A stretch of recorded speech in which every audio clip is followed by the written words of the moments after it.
Hello and welcome to the London School of Economics and Political Science for this online event hosted by the Department of Social Policy here at the LSE.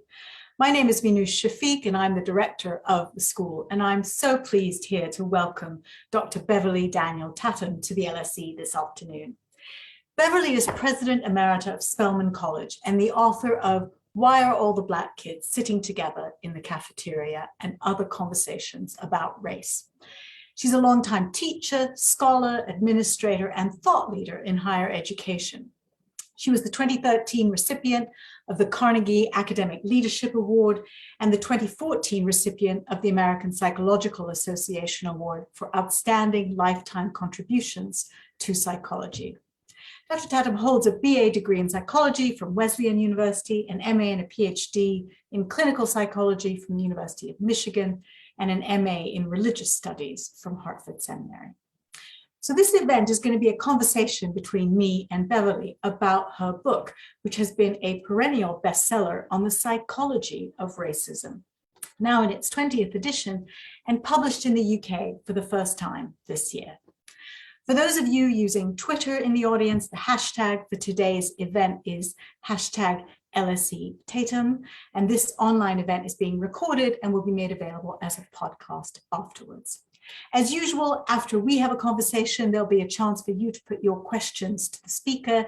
To submit those, please use the Q&A feature at the bottom of your screen, and those will be submitted to me and I will read them out. We're particularly keen to hear from our students and our alumni around the world. But now I really would like to turn to Beverly so we can hear more from her.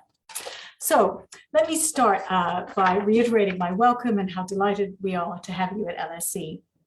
And for those who haven't yet read your book, I'm sure they will, I wanted to just start by asking you to kind of summarize the main arguments in it. Sure.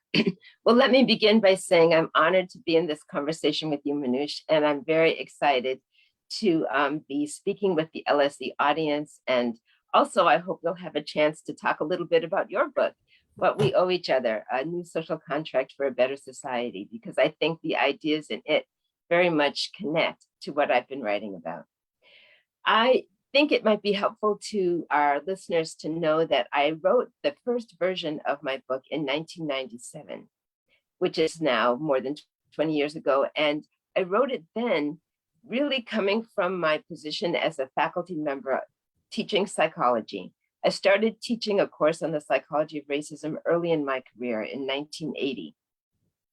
And 16, 17 years later, I had learned a lot, not only about the subject matter, but about students' responses to it, what it means for young people, and not just young people, but folks who haven't necessarily thought much about racism, to begin to think about what it is, how it impacts them directly in terms of their sense of identity, what it means to think of yourself as a Black person in a race-conscious society, or a white person in a race-conscious society. Or a person of color, broadly speaking. And how does racism impact how we interact with each other, and then ultimately what we can do about it? I sometimes like to summarize my book as having three parts: what, so what, and now what? What is racism? How do we understand that? So what does it mean in terms of how we engage with each other and ourselves in terms of our sense of identity? And now what? Now what can we do about it? If we see racism as a problem in our society, how might we address it? The title, Why Are All the Black Kids Sitting Together in the Cafeteria, that opening question, came from the fact that in the 80s and early 90s, I spent a lot of time visiting schools in the US, talking to teachers and administrators about race relations in their schools, talking with educators in particular, about how they might talk to their own students, particularly in high schools, about the subject of racism, how they might teach about it, drawing on what I had learned in my teaching experience at the college level. And when I went to those schools, particularly if they were in the process of desegregation, in the US, schools have been segregated, and many communities were trying to desegregate their schools, bring Black and white students and other students of color together in the same schools. And particularly in the where I was living, the Black students were always in the minority in those desegregating schools. And the administrators of those schools would ask me when I came to do my workshops, why are all the Black kids sitting together in the cafeteria? It was a very common question. And so when I decided to write this book, I used it as an introduction to conversations that we need to have. That was just one of many questions that people would ask, but it speaks to the observations that most people make in their daily lives about racism in action, but without always understanding what the underlying dynamics are. And that's what I was trying to explain in my book. Interesting. So you wrote the book initially in 1997, you updated it in 2017. And in the prologue, you talk about, obviously things have changed, but you talk about three setbacks, which really struck me. One was the anti-affirmative action backlash. Two was the impact of the 2008 financial crisis. And three was the phenomenon of mass incarceration. Could you talk a little bit about how those three big setbacks affected the psychology of racism? Absolutely. Let me say that those three social issues, right? The affirmative action being an initiative that really was launched in the 60s by then President Lyndon Johnson and carried into the 70s and 80s, began to be pushed back against with legislation limiting affirmative action programs, real resistance to it being described as, quote, reverse racism. I, of course, debunked that description in my book, but that was one. Let me say this differently. Let me just say that one of the ideas that I often think about and is represented in my book is that Dr. King wrote in his very last book in 1968, the fact that after every period of social progress, there's pushback against that progress. And so if we think of affirmative action as an example of social progress, then there was pushback against it. And that pushback continues in terms of the anti-affirmative action policies that were enacted during that 20-year window. The issue of mass incarceration also happened during that time. One might see it, and it has been described as a pushback against greater freedoms of African Americans. As the civil rights movement moved forward, there were those who were pushing back against it, talking about the need for greater control against crime, not necessarily speaking in specifically racial terms, but using references to crime as kind of code language or dog whistles, as we call them. And even someone who was seen as progressive on issues of race, like Bill Clinton, was an advocate of tougher crime policies, particularly as it relates to drug-related crimes. And in the United States, we certainly saw the so-called war on drugs really being a war on Black and Brown people, incarcerating Black and Brown citizens at a much higher rate than white citizens, even for similar crimes. Differential drug policies, where if you're using one form of if you use powdered cocaine, you'd get one set of sentences. If you're using crack cocaine, you get a much stronger sentence, and that was much more common in communities of color.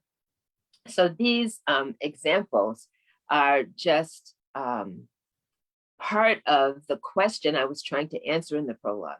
When I told people I was writing an update in my book, I was often asked, well, aren't things getting better? Aren't things better?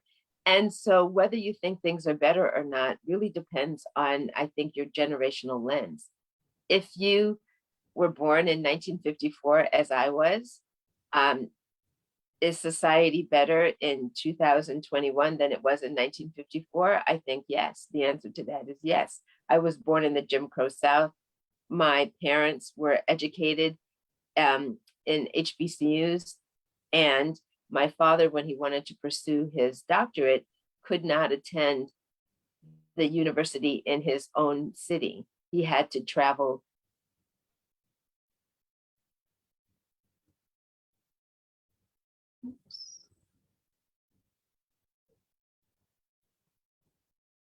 I think Beverly's got some connection issues, so if people will be patient for a minute, I'm hoping she will be able to reconnect. I think she had some electricity and internet issues a little while ago.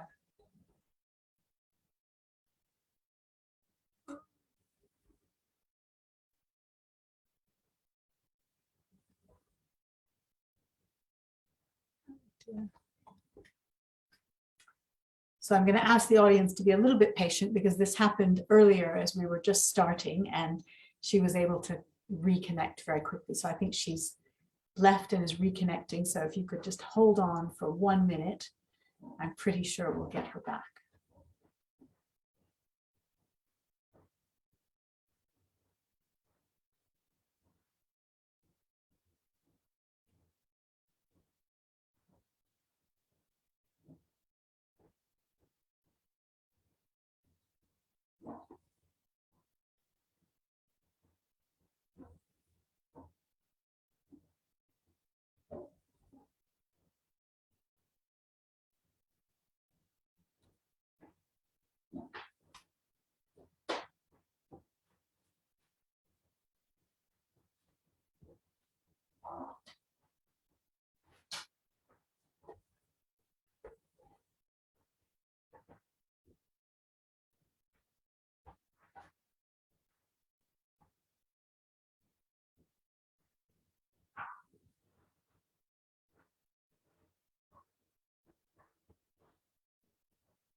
My apologies for the delay, but I'm still quite hopeful because we had, as I said, we had this problem in the prep a few minutes before we started because there had been an electricity cut where Beverly is, and I think that affected internet connection, but she was able to reconnect. So again, I'll ask for your patience for a couple of minutes. I think you'll all agree it's well worth waiting for.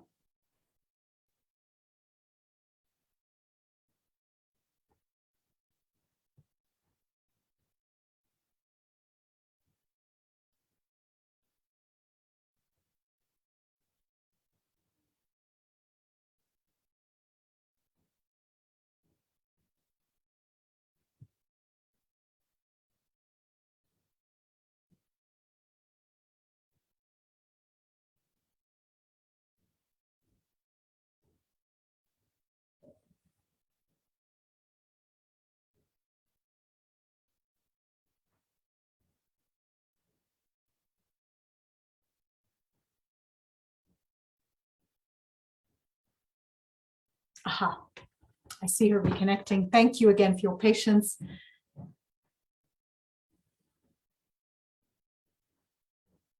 We're having quite the internet day today. We are, but Beverly, I'd like to tell you that I was afraid we might lose people with you dropping off, but actually the numbers of participants have increased. So I think that's testimony to how keen people are to hear from you. So do you want me to let you pick up where you left off, or shall I start with another question? Well, let me just say, I'm just as a warning, I am having an internet connection challenge, so I'm using my phone, just so you know. So perfect. I'm on my phone, but I think we will be fine, and I can see you, and I trust you can see me. We can see you and hear you very, very well. Wonderful. So let me just take you a little bit closer to now. I mean, you talked about how have things got better, and I think if we look at the present, research on media and language and civic conversation on race is very different now than it was even 5 years ago when you updated the book. And I wanted to ask you, really, if you were rewriting your prologue today, what would you say about these recent developments in terms of the conversation on race, really post Black Lives Matter, George Floyd? Yeah. Trump, Yeah. et cetera, the last couple of years. What are your reflections on that? Yeah.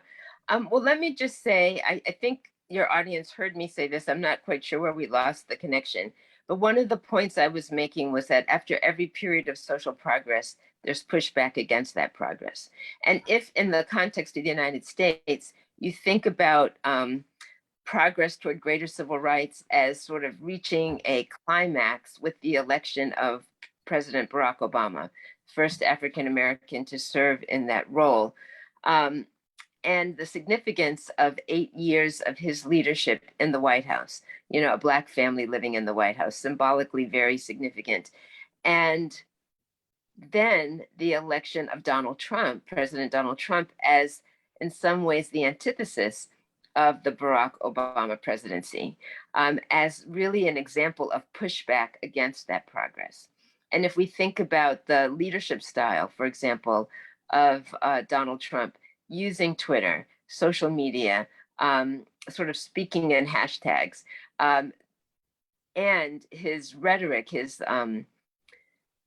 pejorative rhetoric in reference to groups that he would consider other, whether that is Latinx immigrants, Black people, sometimes women, as a broad category. If we think about that, and then think about the role of the leader. One of the things I talk about in my book that is very important is to understand that leadership does matter. We as human beings are inclined to travel in groups. We are social animals, and we do pay attention to what the leader does. And so the leader defines who's in and who's out of our circle. Leaders can draw a circle very widely in a very inclusive way, or very narrowly. And if we think of, I think of President Obama's leadership as one in which the circle was drawn in quite a wide way, very inclusive. Certainly that seemed to be his intent. But we can see in President Trump's style of leadership drawing the circle very narrowly, and clearly drawing us-them lines. And that rhetoric has certainly influenced social relationships in the context of the US, but I would argue even beyond, the borders of the United States. And a lot of that being conveyed through social media, the whole notion of so-called false fake news, right? That phrase we hear a lot today, introduced by President Trump. The use of social media for not just misinformation, but disinformation, using it to spread stuff that the author knows is not true. All of these things have shifted the social climate, I think, in very significant ways. And the other thing about it, apart from political leadership, is just how people get their information. I grew up in a time when there were 3 channels on television: ABC, CBS, NBC. People watched the nightly news and basically got the same version, no matter what channel they were watching. But today, people can curate their information and get it from lots of different sources. And the places where I get my information may be very different from where my neighbor is getting her information. So the kind of shared knowledge, shared understanding of the world and how it's operating is not, cannot be assumed. And that makes it harder to find common ground.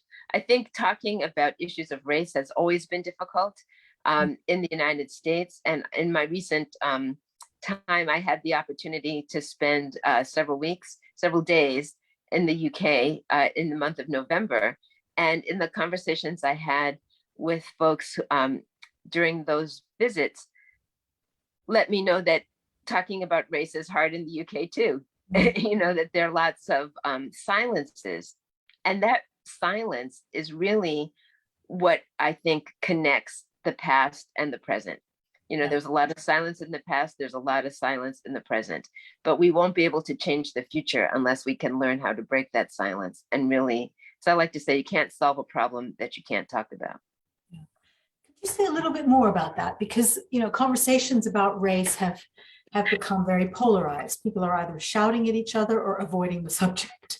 And could you say a little bit more about what it takes to have healthy, constructive conversations about this issue? Absolutely. I like to actually think about it in a developmental way, perhaps because I'm a psychologist, but because conversations about race really begin very early in our lives, and the observations that toddlers make. You know, babies notice difference, and as soon as they have language, they start to comment on it. And so when we hear a 2 or 3-year-old ask, you know, "Mommy, why is that man so dark?" That's an observation of human difference. It doesn't have to be seen as prejudicial or biased in any way. It's simply curiosity. But what the parent often does in that moment, let's imagine they're in the grocery store together. That white child is asking a question about a dark-skinned person they see. The parent is likely to say, "Shh," right? To hush the child, for fear that maybe they are causing embarrassment or they feel embarrassed. But what that communicates to the child is, "Shh, don't talk about that. Don't mention it. Don't comment on it." And it suggests that maybe there's something wrong with it, right? Not that it's just human variation, like some people are blonde and some people have brown hair and some people have red hair and some people have freckles and some people don't. I mean, there's lots of human variation, but the focus on those characteristics that we associate with the racial categories that have developed over time, whether that's skin color, hair texture, eye shape, etc., we convey to young people at a very early age that this is not to be talked about. If you go to an event like the one we're having now, let's imagine we were all there together in person. I often like to ask a series of questions, which I'll just quickly pose here, and the listeners can think about them. And the first question is, think about your own earliest race-related memory. If you ask an audience full of folks about that, most people will quickly identify something that they remember, and they will tell you that they are remembering something usually from early school age, at the age of 5 or 6 or 7.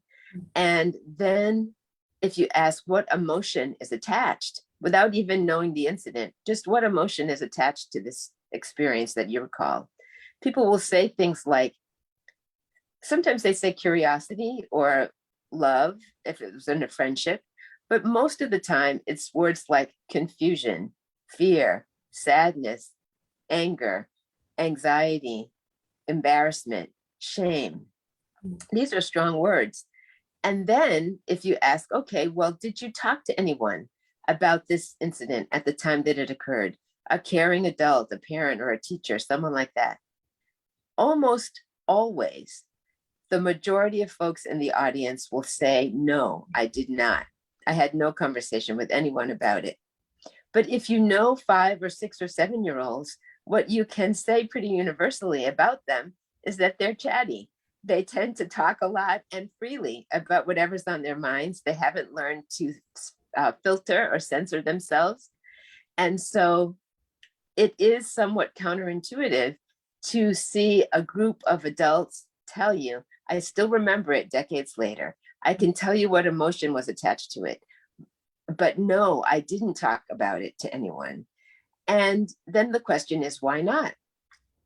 Well, often people will say sometimes it was because the adult, the parent or the teacher, was the source of the confusion, the source of the incident. But even if that's not the case, let's imagine it was, with a playmate or something. There is still some deep awareness learned early that the adults don't want to hear about this particular topic, that this is a subject that will either be looked down, you might get in trouble, or, you're not supposed to talk about it. Somehow they've learned that. And if that is the case in childhood, and we imagine that that set of circumstances happens repeatedly, different incidents, but similar outcomes, strong feelings, no conversation. People are taught to bury their awarenesses. And as a consequence, then you talk to adults who will say, I don't see race. I don't notice racism. I don't think it exists. Not because it doesn't, because they have been trained by their social context not to pay attention. Very interesting. Very interesting. I still remember when my children were exactly that age, around 5. A friend of mine who's Black came over, and her family name is White. And they very innocently asked me, but Mommy, she's not white, she's Black. How can that be? It was a very innocent, as you say, completely, genuinely open, curious question. And we chatted about it. Yes.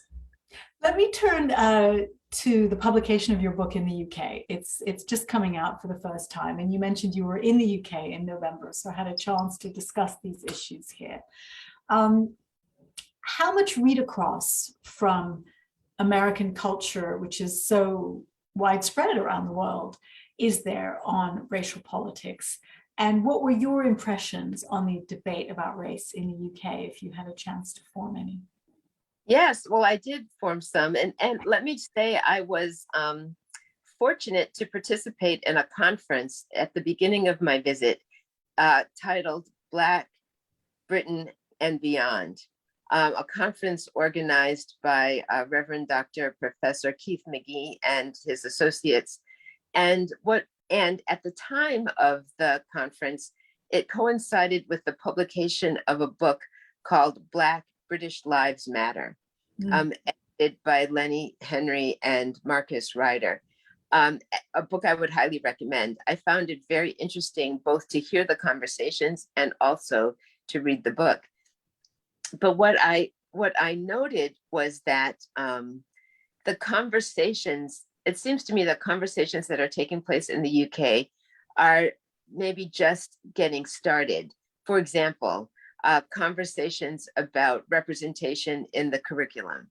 You know, that's a conversation that's been going on in the United States for quite some time, but seems like a relatively new conversation as I perceived it in the UK. I also think that the demographics matter in this context. So one of the dynamics in the United States over the last 20 years has been the population change. So when I was born in 1954, the US population was 90% white, 10% everyone else.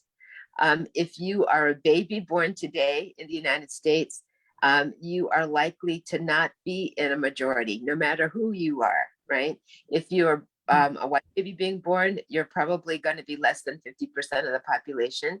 We're moving from a majority society to a truly pluralistic one. And in the United States, I believe that is fueling quite a lot of the racial anxiety that we see being manifested among the white population. That loss of majority status is threatening to many people. In the UK, of course, the Black and brown population is much smaller than in the US. That's my perception. But it is growing. And that notion, the sort of anti-immigrant rhetoric that I know has been part of the political climate in the UK, it seems to me is not unlike what is happening in the US in response to changing demographics and economic uncertainty. Yeah. Let me ask you about the issue you just raised about the curriculum and talking about racial education. It's still very hotly debated. The recent election in Virginia in the US, where a Republican upset a former Democratic governor, turned on what children were being taught in schools about race. And yes, what role do you think the state should be playing in shaping racial education? And both kind of at the early, at the kind of primary, secondary level, and it would be also interesting to draw you a little bit on your thoughts about higher education on that topic. Yes. Well, one of the things that I learned early on in my teaching experience, teaching college students, as I mentioned, I started teaching a course on racism in 1980. And one of the things that my students repeatedly said was, why didn't we learn about this sooner? Why didn't we get any information about this in high school or middle school? Why did we have to wait until we were in college to understand this important social issue? And the silence about it in schools was troubling to me. And at the time, I began to ask teachers, educators who were working in high schools, why is it that you're not talking about these issues? Why is it that it's not included in your social studies classes or, in history classes? Why aren't we talking about the racial history in the United States? And the answer I got from those teachers, most of whom in the US are white, most teachers in the United States are white people, mostly white women. And the answer I repeatedly got was, we don't know how. Nobody taught us. This is not a subject we feel comfortable with. I don't want to cause conflict in my classroom. These are not things that I'm comfortable talking about. And so that is actually why I started doing the workshops that I started doing, to sort of help those teachers learn how to facilitate conversations about race in their classrooms that would be productive. Having said that, even when we're not talking about race or racism, we are shaping racial education. There is by not talking about it. Yes, there's a message in the silence, right? So, if you're teaching history that does not include the contributions of people of color, you are reinforcing ideas of white supremacy. That may not be your goal, but that's what you're doing, because as a student of mine once said, a white male student in one of my classes said, "It's not my fault Black people don't write books." And of course, he was speaking from a limited base of knowledge, because he didn't know about the books that Black people had written. He assumed there weren't any. That is a kind of education that is flawed without question, but is nonetheless conveying messages about who contributes to the society and who doesn't, right? Inaccurate as that might be. So when people say don't teach about race, we have to say we are always teaching about race. When we are being silent, we're teaching. And so the push today is about teaching a more complete, a more honest history, a more honest understanding of how our society came to be the way it is. There are facts that we can share.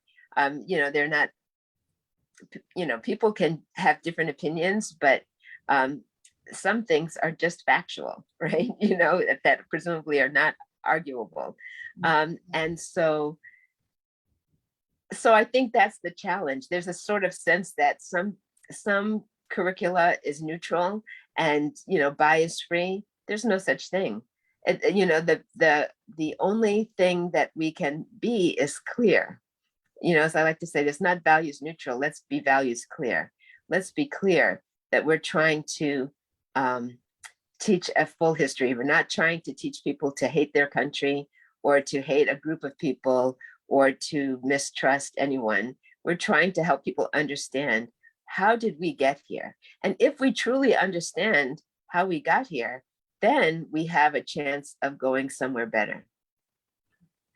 Let me just a follow-up question on that, in terms of being able to have conversations and getting people who might not feel comfortable talking about race to talk about it. There's a little bit of a stay in your lane ideology. Yes. And which says people from that background can't speak truthfully about these issues. What do you think about that, and how that has affected our ability to have conversations across society around race? Well, I think that is,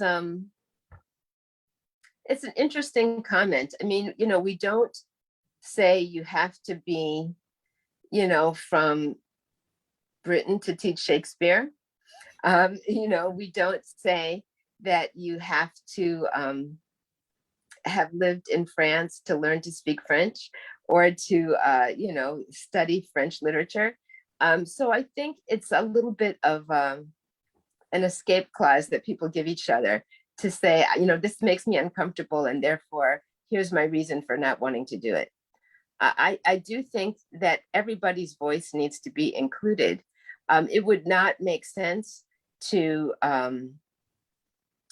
teach about an experience. Let's talk about, African-American history in the United States, or not even history. Let's talk about current events. If someone wants to teach about current events and hasn't experienced police violence, and yet knows someone who has, or someone who studied it, bring those voices into the classroom. When I was teaching about racism, of course, I had my own experience, but that's not what my class was about. It was about the scholarship that others had done, and helping students understand that. But there came a time when I realized they needed to hear from white people about the subject. I'm not a white person, right? I'm an African-American woman living in the United States, and most of my students at the time were white students. And one of the questions they had was, how do I, as a white person, start to speak up about racism? I could certainly point them in a direction, but they found it tremendously valuable for me to invite a white anti-racist activist into my classroom so that they could ask her questions. And they asked, one of the first questions they asked, which I found tremendously interesting, was, did you lose friends? When you started to speak up about these issues, did you lose friends? And her answer to that question was, my friendships changed. There were some people who didn't understand what I was talking about, didn't want to understand. But on the other hand, there were lots of people who welcomed this conversation, and those became my new friends.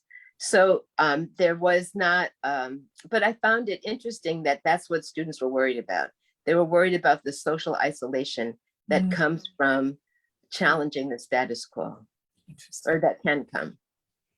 Let me ask you one last question from me on higher education, and then I'll turn to some of the questions from the audience. So you've been a higher education leader for decades. Universities obviously have a very special role in terms of fostering public debate, shaping public debate, and shaping the next generation. And yet universities have become areas of great social conflict, particularly in the US, but also in the UK. And in many ways, those who go to universities and those who don't go to universities are inhabiting different worlds. How do you think universities can do a better job going forward of enabling people to talk about race and overcoming the legacy of racism? I think there's a great opportunity in the space of higher education. Certainly this is true in the US. My perception is it may also be true in the UK. You'll let me know if I am wrong about this. But in the US, because there's so much residential segregation still, that coming to the university is often, for many people, the most diverse learning environment they've been in previously. Absolutely. Yeah. And so it's a unique opportunity to engage with people whose life experiences are different from their own. That said, people still tend to flock with those with whom they feel most comfortable, with whom they are most familiar. But the university allows for structure. You can create structures where people have the opportunity to come together specifically for the purpose of talking about these kinds of issues in a way that is facilitated constructively.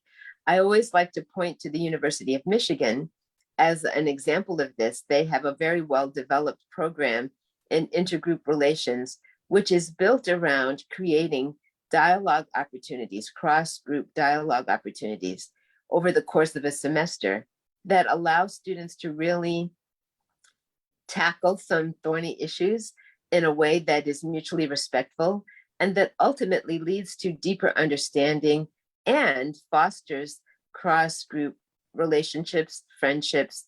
The research shows that students who have participated in this program are much more likely to be civically engaged after they graduate, more likely to live in racially mixed neighborhoods, more likely to vote, more likely to have more likely to interrupt the cycle of segregated life in the United States.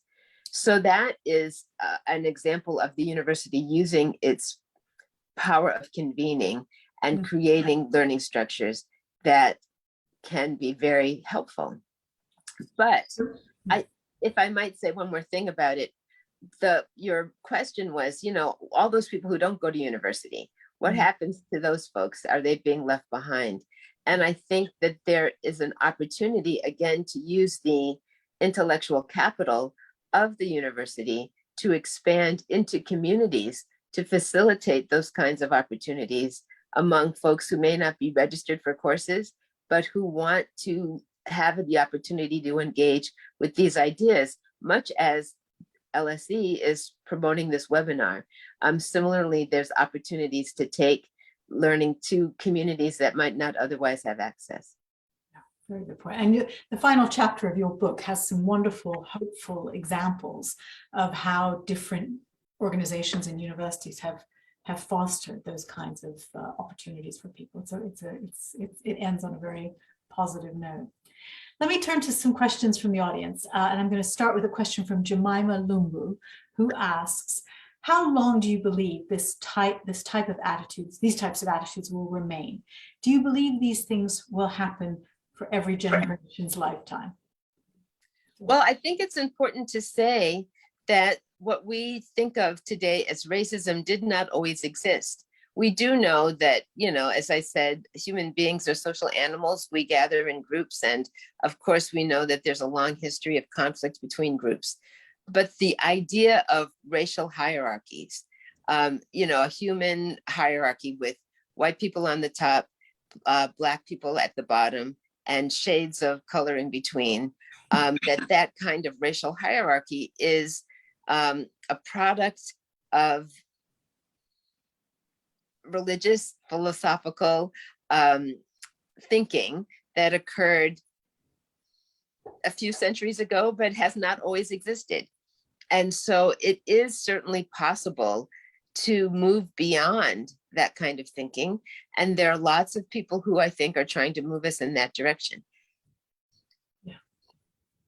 It's hard to imagine, I have to say, it's hard to imagine that we will completely eradicate bias, bigotry, discrimination of one kind or another. We know that we have a long human history of these kinds of behaviors across centuries, but it is also possible to evolve if we just look at what has happened in terms of the roles of women, for example, relative to societal understanding of gender roles, we see change as possible. And certainly we've seen change as possible, even as it relates to race relations. But again, after every period of social progress, there's pushback against that progress. What gives me hope is that even if we think about, pushback against progress, it's possible to move forward again. And that forward motion comes as the result of decisions that each of us make. Yeah. Chris, I've worked on diversity issues in many, many organizations in my career. And as you say, we have made progress in many areas. In my experience, it's been easiest to make progress on women, on LGBT issues, and hardest on race in almost every organization I've worked in. Why do you observe a similar pattern? And part of it I think is related to class. So women can be upper and middle class, and LGBTQ plus can be. And so the intersection between class and diversity, I think, is a bit of a part of the story. But do you observe that as well? And why do you think that is? I do observe it. And I think it's because we have women in our families. We have LGBTQ people in our families. We don't necessarily have people of other racial groups in our families. Right. So the man who wants to advocate for his daughter starts to think more broadly about women's rights. The person whose child has come out as gay or lesbian or bisexual or transgender becomes an advocate because someone they care about is being affected. But if we live in communities that are separated by color or separated by language or separated by some of the other markers that we use to just determine these racialized categories, you might not know anyone in that category. In fact, in the United States, one of the statistics I cite is that 75% of white people in a national study said they had no friends of color, no acquaintances of color. Basically, their entire social network was white. And so if you don't have someone that you feel connected to, it's hard to see them as part of your group. I think this is one of the points that you make so clearly in your book. What we owe each other is that it's easy to see a social contract or to have a social contract with people you see as like yourself. But if you are viewing a group of people as being very different from you or somehow not as worthy as you, it's harder to forge a social contract that would benefit all. Yeah, it's so true. It's so true. And one of the arguments that, for example, why you have very generous social contracts in, say, in Northern Europe, which has historically been very homogeneous societies, is it's been easier where people all kind of look the same. Whereas in the United States, which is a very diverse society, it was harder to persuade people to be willing to share with people who look different than themselves. Yes. And so you have to build an identity which transcends race. Yes. Let me turn back to questions from the audience. Kate Rowley, project manager from Pilot Light, asks, what is your perspective on the lack of education on colonialism in UK schools? How much do you think that undermines a more realistic understanding and empathy for minoritized ethnicities? I think it has a lot to do with that in this sense. If you wonder, where are these folks coming from? Why are they here? If you don't understand the history of, that island nation to Great Britain, if you don't understand the connection of, this, I said island nation, thinking of the Caribbean, but you can think of India and Pakistan. And, if you think about, or Africa, if you think about all the places where the sun never set on the British Empire, and the relationship and the extraction of wealth and labor that was part of that story. If you don't understand that, then it's like, well, who are these people and what are they doing here? It doesn't make sense to you. So I think leaving that information out does a disservice to all. So let me turn to a question from Shara Kennedy. As an international African-American exchange executive graduate student at LSE from Atlanta, the greatest challenge that I have had is connectivity and access to economic resource. As a consequence, lack of assistance to funding for my program threatens my ability to remain and to focus on my education. How can LSE have a more diverse population if these hurdles continue to present? What are your thoughts for increasing scholarship, visibility, resources, and connectivity to help students such as myself in order to have access even to sit at the LSE cafeteria? Well, this is, of course, a problem at every institution. When I served as president of Spelman College, my number one priority was trying to increase financial aid so that students who were ready and able to do the work could in fact stay and complete their degree. The worst outcome in my mind is to take on debt and not be able to complete your degree. So the idea of access and affordability is an issue not unique to LSE or Spelman. Every higher education institution struggles with this, in part because part of the social contract in the United States right now is not one that guarantees access to education beyond the 12th grade. I know that there are some European countries and even in the UK, there is some financial support. If it's not free, there's at least some support for every student who wants to go to higher education to have access. That is not true in the United States. And one of the things that is really, I think, important for us as nations, as a global community, is what investment are we willing to make in the next generation? Because it's not, if we don't make that investment, we will certainly regret it in the future. Yeah, quite agree. Very much agree. Next question is from Konstantinos Chris Turo, who's an affordable housing campaigner in London. In your work as an educator and academic, have you seen the increased consciousness of nuances like colorism, decolonization, intersectionality, multiracialism shape conversations about race, particularly in majority white spheres? Certainly, intersectionality is very important. It's a very important part of the conversation. Decolonization is, certainly there too.